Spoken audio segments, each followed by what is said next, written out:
है कौन विघ्न ऐसा जग में, टिक सके आदमी के मग में। खम ठोक ठेलता है जब नर, पर्वत के जाते पाव उखड़। मानव जब जोर लगाता है, पत्थर पानी बन जाता है। यह कथन रामधारी सिंह दिनकर यानी कि इस व्यक्ति के द्वारा कहा गया है, जो यह बताने के लिए पर्याप्त है, यानी कि यह कथन यह बताने के लिए पर्याप्त है कि जब इंसान कुछ भी चाह ले, कुछ भी ठान ले, तो वो उसे आसानी से कर सकता है। चाहे वो पत्थर से पानी निकालने की बात हो, या फिर आदमी के मन में आने पर अगर पर्वत को उखाड़ने की बात हो, अगर इंसान, अगर आदमी, अगर औरत, अगर लोग, अगर मानव ठान लेते हैं, अगर ह्यूमन अगर कोई भी चीज को सोच लेता है, तो वो उसको आसानी से कर सकता है। यानी कि इस व्यक्ति के द्वारा, रामधारी सिंह दिनकर के द्वारा यही कहा गया है इस पंक्तियों में कि इंसान कुछ भी कर सकता है, बस उसकी मानसिक स्थिति जो है वह मजबूत होनी चाहिए, इच्छा शक्ति जो है वह मजबूत होनी चाहिए। अगर इच्छा शक्ति इंसान की मजबूत है तो वो कुछ भी कर सकता है। और मैं इस अध्याय को शुरू करने से पहले, यानी कि जो नया अध्याय शुरू करने से पहले, इसकी बात इसलिए कर रहा हूं क्योंकि अब जो अध्याय हम लोग नए वाले अध्याय की शुरुआत करेंगे, जो कि आप लोगों को आपके कक्षा 8 के सामाजिक विज्ञान के तहत आने वाले भूगोल के अंतर्गत एक अध्याय में पढ़ना है, और वो अध्याय है ह्यूमन रिसोर्स, यानी कि मानव संसाधन। यहां पर बात होगी मानव संसाधन की, यहां पर बात होगी कि आखिर ये मानव संसाधन जो है ये होता क्या है, मानव संसाधन जो है इसका अर्थ क्या है।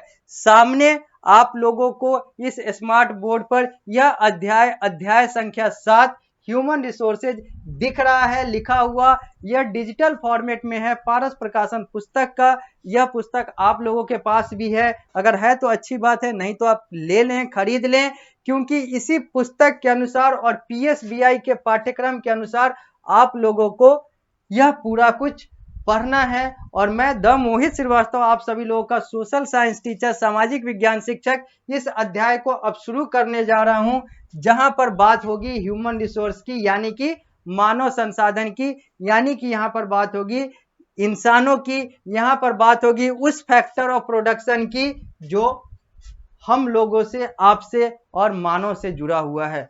तो आगे बढ़ते हैं, इस अध्याय को अब औपचारिक रूप से शुरू करते हैं और बात करते हैं उन सारी चीजों की जो आप लोगों को सामने लिखा हुआ दिख रहा है स्मार्ट बोर्ड के माध्यम से। पारस प्रकाशन पुस्तक, पृष्ठ संख्या यह है 46 पारस प्रकाशन पुस्तक का, जो आप अपने पुस्तक में भी देख सकते हैं।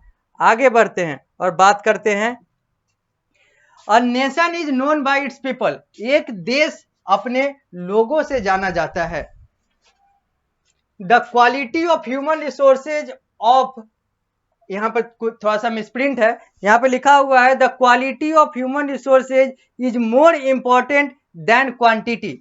जो क्वालिटी है, यानी कि जो गुणवत्ता है इंसानों का, लोगों का, वो ज्यादा महत्व रखता है, न कि उनके मात्रा से। कितने व्यक्ति हैं ये ज्यादा महत्व नहीं रखता है, उनके अंदर गुण कितना है यह ज्यादा महत्व रखता है। अगर 10 व्यक्ति बिना गुण के हैं और 4 व्यक्ति गुण के साथ है, तो 4 व्यक्ति गुण वाला जो है वो ज्यादा बेहतर होगा ह्यूमन रिसोर्स के तौर पर, न कि 10 व्यक्ति। यानी कि क्वालिटी मैटर क्वांटिटी नॉट।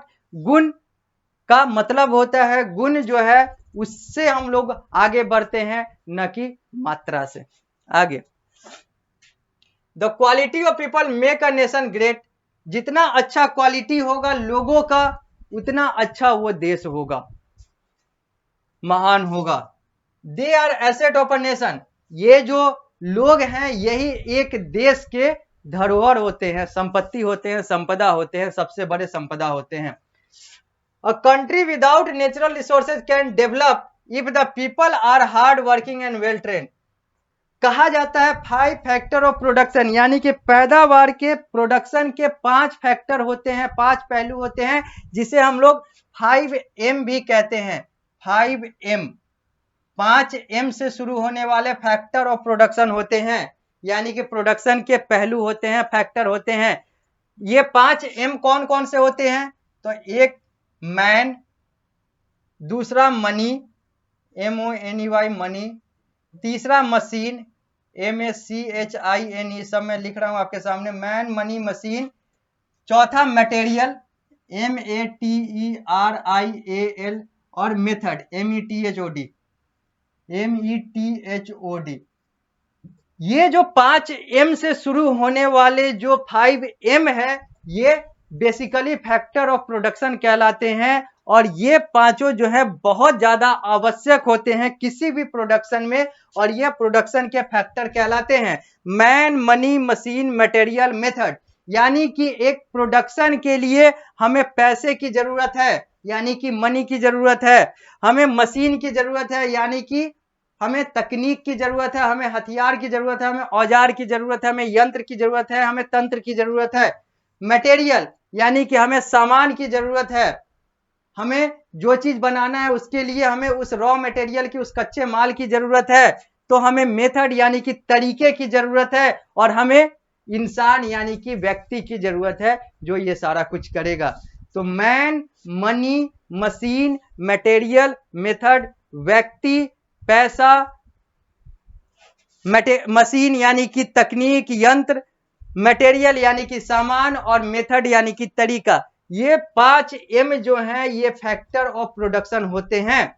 लेकिन यहां पर अगर मैन है और मनी, मशीन, मटेरियल और मेथड ये चारों नहीं है, तो भी हमारा प्रोडक्शन जो है प्रभावित तो होगा, लेकिन उतना प्रभावित नहीं होगा। अगर मैन जो है, अगर इंसान जो है, अगर वो वेल ट्रेंड है, अगर वो अच्छे तरीके से प्रशिक्षित है, गुणी है, उसके अंदर क्वालिटी है, गुण है, तो वो बाकी सारी चीजों के अभाव में भी वो प्रोडक्शन करा सकता है, बाकी सारी चीजों को फिर से उपजा सकता है, फिर से वो संग्रहित कर सकता है, ला सकता है, खरीद सकता है। न भी हो तो वो अपने बल पे बहुत सारे प्रोडक्शन कर सकता है, किया जा सकता है। अगर एक मैन है और बाकी चारों नहीं है, तो भी वो एक फैक्टर ऑफ प्रोडक्शन उतना ज्यादा प्रभावित नहीं होगा, प्रभावित तो होगा लेकिन वहां पर भी प्रोडक्शन जो है वो अच्छा खासा हो जाएगा। लेकिन अगर एक मैन नहीं है और बाकी मनी, मशीन, मटेरियल और मेथड चारों हैं, तो वो जो फैक्टर ऑफ प्रोडक्शन है वो नेक्स्ट टू जीरो, लगभग जीरो हो जाएगा, क्योंकि वहां पर कोई व्यक्ति ही नहीं है, कोई दिमाग ही नहीं है जो उसको चला सके। यानी कि यहां पर यह बताना मैं चाह रहा हूं, और यह उदाहरण यह बताने के लिए पर्याप्त है कि एक व्यक्ति जो है, एक मैन जो है, एक ह्यूमन जो है, मैन का मतलब यहां पर ह्यूमन पूरे इंसान से है, तो एक ह्यूमन जो है, एक मानव जो है, एक इंसान जो है, वो कितना ज्यादा महत्व रखता है मनी, मशीन, मटेरियल और मेथड जैसे मोह माया से ऊपर। ये चीजें जो है ये अपने आप में एक बहुत बड़ा वैल्यू रखता है, बहुत बड़ा इंपॉर्टेंस रखता है। यानी कि एक ह्यूमन है, बाकी सारी चीजें नहीं है, तो भी फैक्टर ऑफ प्रोडक्शन उतना प्रभावित नहीं होगा। अगर एक ह्यूमन नहीं है और बाकी सारी चीजें हैं, आपके पास बहुत सारे धन दौलत सारे चीज हैं, आपके पास बड़े बड़े बिल्डिंग है, बहुत सारे तरीके हैं, बहुत सारे हथियार हैं, लेकिन अगर घर में अगर लोगों के अंदर यूनिटी नहीं है, लोग अगर ट्रेंड नहीं है, क्वालिफाइड नहीं है, सारा कुछ नहीं है, तो सब कुछ तहस नहस हो जाएगा। लेकिन अगर आपके पास पैसा नहीं है, मशीन नहीं है, मटेरियल नहीं है, मेथड नहीं है, लेकिन अगर इंसान जो है आपके पास वो गुणी है, वो बेहतरीन है, तो ये सारा चीज तो अपने आप सही हो जाएगा। तो यही चीज कहा जा रहा है, यही चीज बताया जा रहा है इस पंक्ति के माध्यम से भी कि a country without natural resources can develop. एक देश जो है बिना अपने प्राकृतिक संपदा के भी वो डेवलप कर सकता है, आगे बढ़ सकता है, विकसित हो सकता है, अगर वहां के लोग जो है हार्ड वर्किंग और वेल ट्रेंड हैं, अगर वहां के लोग जो है वो कार्य करने वाले हैं और अच्छे तरीके से प्रशिक्षित है, तो वो देश जो है, वो नेशन जो है, या फिर वो एरिया जो है, वो क्षेत्र जो है, वो घर जो है, वो परिवार जो है, वो बहुत अच्छे तरीके से आगे बढ़ जाएगा। और मैंने दूसरे तरीके से इसको बताया कि 5M में man money machine material method में मैन जो है वो सबसे बड़ा एसेट है, बाकी न भी हो तो काम चल जाएगा, बाकी है भी और मैन अगर नहीं है या फिर आपस में मतभेद है तो काम नहीं चलेगा। और यही आधार है इस अध्याय का, क्योंकि यहाँ पर हम लोगों को बात ही करना है ह्यूमन रिसोर्स का, मैन रिसोर्स का, यानी कि जो मानव संसाधन है इसकी बात होगी। क्योंकि अब जो मानव संसाधन है ये अब मानव संपत्ति कहलाता है, ह्यूमन रिसोर्स जो है अब ये ह्यूमन कैपिटल कहलाता है, क्योंकि मानव जो है अपने आप में सबसे बड़ा पूंजी है, अंग्रेजी में कहें तो कैपिटल है। यहाँ पर कैपिटल मैं कह रहा हूं तो कैपिटल का मतलब राजधानी नहीं, यहाँ पर कैपिटल का मतलब पूंजी है, संपत्ति है। स्पेलिंग दोनों का सेम ही होता है, CAPITAL। आगे बात करते हैं। फॉर एग्जाम्पल, अगर उदाहरण के तौर पर लिया जाए, Japan is a country which lack of natural resources but the knowledge effort of Japan put this country in the super advance country. यहाँ का जो अगर जापान की बात करें, जापान एक देश है, एक एशियाई देश है, जिस महादेश में भारत आता है, एशिया महादेश में, उसी महादेश में जापान भी आता है। जापान की राजधानी टोक्यो है और जापान के बारे में कहा जाता है कि यहाँ पर सबसे ज्यादा, अगर बड़े स्तर पर देखा जाए तो सबसे ज्यादा नेचुरल डिजास्टर की बात करें या फिर नेचुरल रिसोर्सेज के कमी की बात करें या फिर उससे शोषित देश की बात करें तो जापान जो है बहुत बड़े तरीके से प्रभावित हो जाता है। लेकिन इतना प्रभाव होने के बावजूद, इतना पुनर्जन्म होने के बावजूद यहाँ लोग जो है इतने ज्यादा अच्छे तरीके से ट्रेंड है, इतने ज्यादा कुशल हैं कि आज भी जापान एक डेवलप्ड नेशन, एक विकसित देश के तौर पर पहचाना जाता है। जबकि यह देश तो हर साल या फिर हर 5 साल 10 साल में एक नया जापान, एक नया देश बनाता है, क्योंकि यहाँ पर भूकंप आना और ये सारी चीजें जो है ये आए दिन की बात होती है। यह देश जो है लैंड ऑफ ओल्ड पीपल भी कहलाता है, यानी कि अगर बड़े देशों की बात करें, बड़े स्तर पर बात करें तो सबसे ज्यादा वृद्ध जो है वो जापान में पाए जाते हैं। तो जापान एक बेहतर उदाहरण है कि अगर इंसान बेहतर है तो बाकी सारी चीजें तो हो जाएगी, अगर इंसान नहीं है तो कितने राजे रजवाड़े और कितने बड़े बड़े देश जो है वो तहस नहस हो जाता है। Man is not only the producer of good but a consumer. Man जो है, ह्यूमन जो है, यह सिर्फ अन्न का या फिर अलग अलग वस्तुओं का, अलग अलग सेवाओं का सिर्फ ये प्रोड्यूसर नहीं है, सिर्फ ये उत्पन्नकर्ता नहीं है, ये उत्पन्नकर्ता के साथ साथ इसका उपभोक्ता भी है। कंज्यूमर को हिंदी में उपभोक्ता कहते हैं। Human resource is the most important resource as it is the human effort that change natural resources into useful product. Human resource जो है, मानव संसाधन जो है, यह सबसे ज्यादा महत्वपूर्ण और मोस्ट इंपॉर्टेंट रिसोर्स है, संसाधन है, क्योंकि इंसानों का एफर्ट, इंसानों का प्रयास ही बाकी सारे नेचुरल रिसोर्स को, बाकी सारे जो प्राकृतिक संपत्ति है, संपदा है, संसाधन है, उसको यूज करने योग्य बनाता है, प्रयोग करने योग्य बनाता है। Quality of human resources is decided by there education level, training, health status etc। एक इंसान का गुण कैसा है, अच्छा है या खराब है, यह उसके शिक्षा के स्तर, यह उसके प्रशिक्षण के स्तर और यह उसके स्वास्थ्य के स्तर से निर्धारित होता है। The statistical study of population is called demography. जो सांख्यिकी तौर पे, यानी कि संख्या के आधार पर जो हम लोग पॉपुलेशन की पढ़ाई करते हैं, जनसंख्या की पढ़ाई करते हैं, जनसंख्या का पढ़ाई किया जाता है, इसको डेमोग्राफी कहा जाता है अंग्रेजी में। आगे, multinational companies are turning toward developing populated area due to availability of cheap labor, both trained and untrained।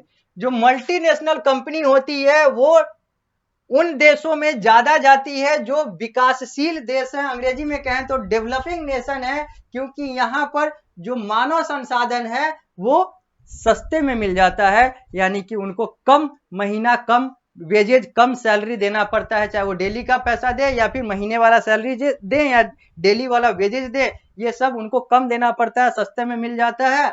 और चाहे वो ट्रेंड हो या अनट्रेंड हो, शिक्षित प्रशिक्षित भी मिल जाता है और अप्रशिक्षित भी मिल जाता है, दोनों सस्ते में मिल जाता है इन मल्टीनेशनल कंपनी को डेवलपिंग नेशन में। मल्टीनेशनल कंपनी के बारे में एक कंसेप्ट पहले जान लें कि मल्टीनेशनल कंपनी कहते किसको है। तो मल्टीनेशनल कंपनी का मतलब होता है वैसी कंपनियां जो 7 या 7 से ज्यादा देशों में कार्य करता है, उसे मल्टीनेशनल कंपनी कहते हैं। जबकि इंटरनेशनल की शुरुआत जो है 2 या 2 से ज्यादा से होती है, यानी कि 2 से शुरू हो जाता है इंटरनेशनल। तो इंटरनेशनल का मतलब 2 या 2 से ज्यादा, 2 या 2 से कितना भी ज्यादा, मल्टीनेशनल 7 या 7 से कितना भी ज्यादा। तो हर मल्टीनेशनल कंपनी इंटरनेशनल कंपनी है। All multinational companies are international company, but all international companies are not multinational one, क्योंकि 7 या 7 से ज्यादा होगा तो वो मल्टीनेशनल होगा, जबकि इंटरनेशनल की शुरुआत 2 से ही हो जाता है।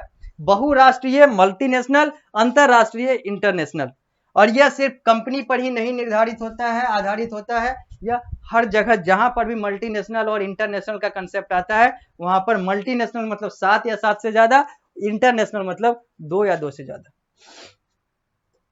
हाँ, तो यहां पर लिखा हुआ है कि मल्टीनेशनल कंपनी जो है वो कहां पर ज्यादा जाती है, तो डेवलपिंग नेशन की तरफ ज्यादा जाती है, क्योंकि वहां पर उनको सस्ते में मजदूर मिल जाते हैं, लेबर मिल जाते हैं। लेबर को पहले लेबर कहा, मजदूर कहा जाता था, उसके बाद अब इन्हें एम्प्लॉय कहा जाता है, आगे चल के अब इन्हें ह्यूमन कैपिटल के तौर पे भी बहुत सारे जगहों पर कहा जाता है, क्योंकि इससे मानसिक तौर पे भी लोगों को फायदा होता है। अगर किसी को मजदूर कहा जा रहा है और उसी व्यक्ति को अगर एम्प्लॉय कर्मचारी कहा जा रहा है और उसी व्यक्ति को अगर ह्यूमन कैपिटल कहा जा रहा है, तो मानसिक रूप से जो ह्यूमन कैपिटल वाला व्यक्ति है वो मजदूर वाले व्यक्ति से ज्यादा अच्छा प्रोडक्शन कर सकता है। ऐसा साइकोलॉजिकली हम लोग देखते हैं, देख सकते हैं। तो यहाँ पर यही कहा जा रहा है कि मल्टीनेशनल कंपनी जो है ये डेवलपिंग पॉपुलेटेड एरिया में जाती है, क्योंकि यहाँ पर इनको चीप लेबर, ट्रेंड और अनट्रेंड दोनों मिल जाते हैं, और it affect the cost of product, और जिसके कारण से कॉस्ट ऑफ प्रोडक्ट पे असर पड़ता है। सस्ते में बन जाएगा तो उसको कम दाम में भी बेचा जा सकता है, ज्यादा में बनेगा तो मजबूरी है कि हमको इससे ज्यादा तो बेचना ही होगा, क्योंकि कॉस्ट के ऊपर जब बेचेंगे, प्राइस रखेंगे, तभी वो हमें प्रॉफिट देगा।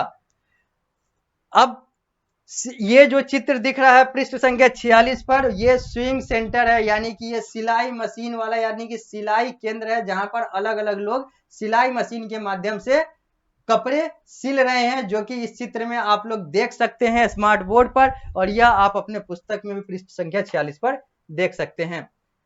यह जो चित्र दिख रहा है यह रोड मेकिंग का है। यहाँ पर एक सड़क का निर्माण हो रहा है, जहां पर दिख रहा है कि कोई सड़क नहीं है, मिट्टी वाला खेत है, खेत पर एक कंक्रीट का यानी कि सीमेंट गिट्टी बालू का सड़क बन रहा है, यह रोड मेकिंग है। अब है स्टडिंग पॉपुलेशन हाईलाइट। जो हम लोग पॉपुलेशन की स्टडी करते हैं, जनसंख्या का जो पढ़ाई करते हैं, उसका अब कुछ निचोड़ देखते हैं। Size and distribution of population, हम लोग अगर इसकी बात करते हैं तो यहाँ पर हम लोग देखते हैं कि जो पॉपुलेशन है, जो जनसंख्या है, उसका साइज कितना है, कितना बड़ा है, कितना ज्यादा है, और वो कैसे अलग अलग बटा हुआ है, किस किस क्षेत्र में, जातिवाद, धर्म, कैसे कैसे बटा हुआ है। Population growth and changes in population, population में कैसे बदलाव आ रहे हैं, साल दर साल कैसे वृद्धि हो रही है या कम हो रहा है, और कौन कौन से बदलाव आ रहे हैं, और पॉपुलेशन कैरेक्टरिस्टिक्स, लोगों का कैसा गुण है, यहाँ पर यहाँ के लोगों का गुण कैसा है, इसी को ध्यान में रख के कोई कंपनी जो है कहीं पर जाती है। The census refer to the official collection of population data in all aspect. Census का मतलब हिंदी में कहें तो जनगणना होता है, और जनगणना का मतलब होता है जन का गणना, यानी कि पॉपुलेशन का काउंटिंग। और यहाँ पर पॉपुलेशन का काउंटिंग हर एस्पेक्ट से किया जाता है, हर पहलू से किया जाता है। उनका संख्या कि वो टोटल कितने हैं, जातिगत आधार पर कितने हैं, आर्थिक आधार पर इस ग्रुप में कितने हैं, इस समूह में कितने हैं, ये सारा चीज जो है ये सेंसस में किया जाता है। और सेंसस जो है आधिकारिक कलेक्शन होता है पॉपुलेशन डाटा का हर एस्पेक्ट में, हर पहलू में। Census is conducted once in 10 year in India. Census जो है 10 साल में एक बार भारत में किया जाता है, क्योंकि सेंसस जो है वो सारे पहलू को लेता है, और भारत की आबादी भी दुनिया में सबसे ज्यादा 142, 143, 144 कहें तो 145 कहें तो 150 करोड़ के पास है। और 150 करोड़ का जनसंख्या करना, उन सबको गिनना, अलग अलग पहलुओं को गिनना एक लंबी प्रक्रिया है, पैसे भी लगते हैं, समय भी लगता है, लोगों की भी जरूरत पड़ती है। तो यह 10 साल में कराया जाता है, क्योंकि एक बार करने में ही ये 1 साल से ज्यादा लग जाता है। तो ये 10 साल में होता है, क्योंकि यहाँ पर बहुत सारी चीजें मैटर करती है, पैसा से लेकर अलग अलग समय, ये सारी चीजें हैं। तो सेंसस जो है भारत में 10 साल में एक बार होता है। अब हम लोग यहीं पर रुकेंगे इस कक्षा में, इस अध्याय को यहीं पर रोकेंगे। अगली कक्षा में जब आएंगे तो इस अध्याय को यहीं से आगे बढ़ाएंगे।